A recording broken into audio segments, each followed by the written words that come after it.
I love this comment. This is so cool. I made a video. It was called The 21-Year-Old Balding Man Who I Helped Him Overcome His Hair Loss. Troll Hero had this comment. And remember, I approve this. I think this is great. This is what I'm all about, the psychology of all of this. Here's what Troll Hero had to say. Quote, "I didn't like you at first. I thought you were arrogant and self-centered. But as I watch more of your videos, I see that you are not bad. So I'm sorry. What I noticed is that you talk about the right angle hairline recession and then the rounded hairline recession. Is it possible that you can make a video on this topic so I will have a better understanding on what you meant?" End quote. And the answer is obviously yes, because this is that video. What you have asked has come true. Ask and you shall receive if you ask a question like this. If you ask a question like, "Hey Nick, can I send you an email, Twitter, Instagram, look at my hairline?" There'll be no response to that. And I have my reasons for that. And I'm about to make another video while wearing this sweater explaining why I don't do that. I have a very good reason and it will help you more in the long run. But that's the sequel to this video, which probably already confirms the first line where Troll Hero says, "I didn't like you at first. I thought you were arrogant and self-centered." And you know, that's one of the things. I'm okay if people perceive me that way. People perceive confidence in different ways. And I am a very confident person, but not because of my looks or my hair. It has a lot more. It has to do more with me knowing what I'm bad at and what I'm good at. And this whole, just the honesty of someone telling me, "I didn't like you at first." And see, that backs up what I have already made a video about several months ago. I shared this theory about how 25% of the people who meet you will not like you, and there's nothing you can do to ever change their mind. The next 25% of the people will not like you when they meet you, but they can be convinced otherwise once they get to know you. The next 25%, they automatically like you, and they're gonna like you no matter what. And then the last 25%, they like you when they first meet you, but they could be convinced otherwise. And maybe there's people watching this video, they're like, "Okay, well Nick, I subscribed like 3 weeks ago. This is like my 5th video, and yeah, I'm still on the fence. Maybe I won't end up liking you after this video." And maybe you won't. But that has to do with my personality and not needing to be liked and not even needing to be right. If you want to Google my personality and totally reduce me to psychology, I beg you to. Just Google Enneagram Personality Type 1. So it's ENNEA gram personality test type 1. That you'll see that's exactly who I am, because we all can be very easily reduced to psychology. But yeah, so going back to what he's actually asking though, he's asking about the 90-degree rule. So here's what I'm gonna do.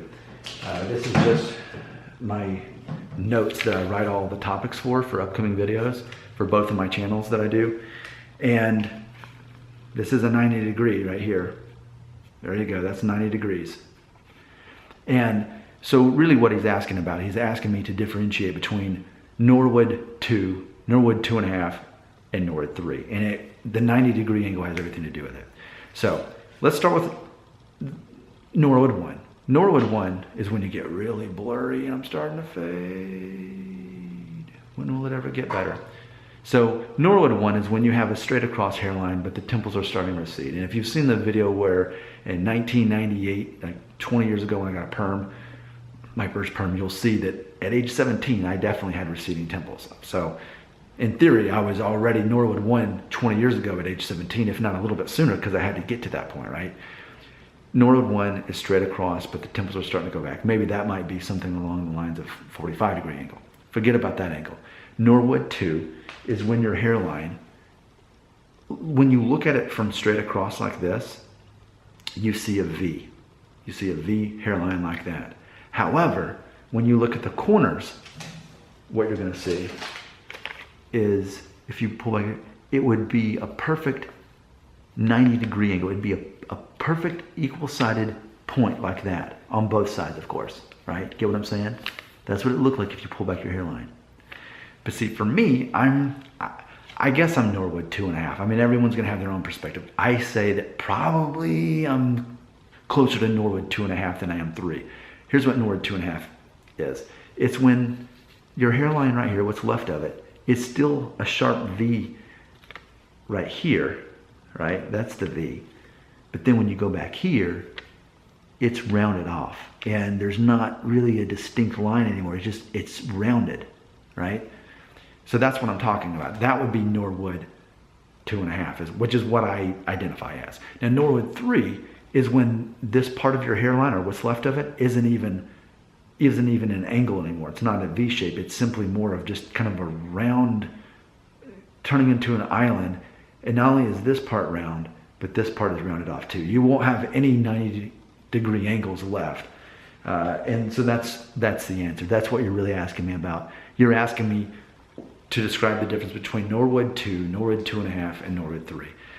I'll close this video by saying, which one's balding?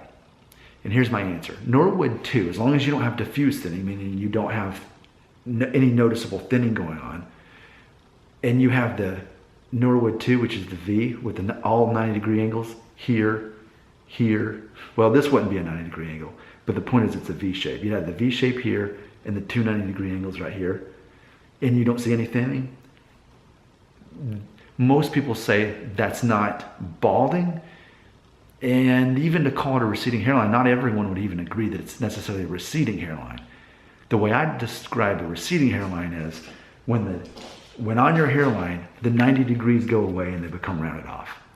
So that's why I classify my own hairline as a receding hairline and mild balding is what I would say this is. Because I've still got a little bit of a hairline left, but I've got no 90-degree angles up here on my hairline up here. So that puts me at definitely receding hairline stage.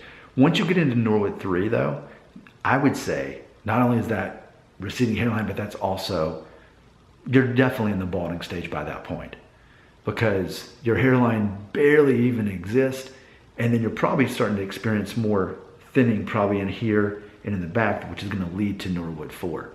So to me, that's how I distinguish all of those different things.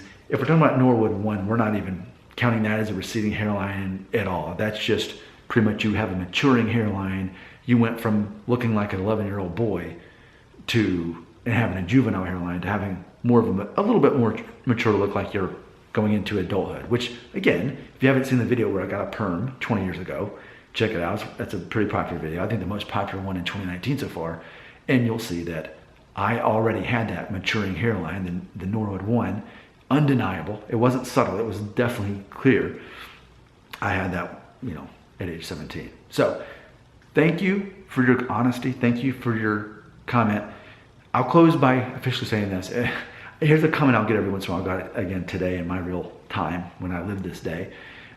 Someone said, this is one of my favorite comments. People say, well, if you think you're such a hair loss expert, then, and then they'll leave some kind of comment on some kind of video I made 6 months ago.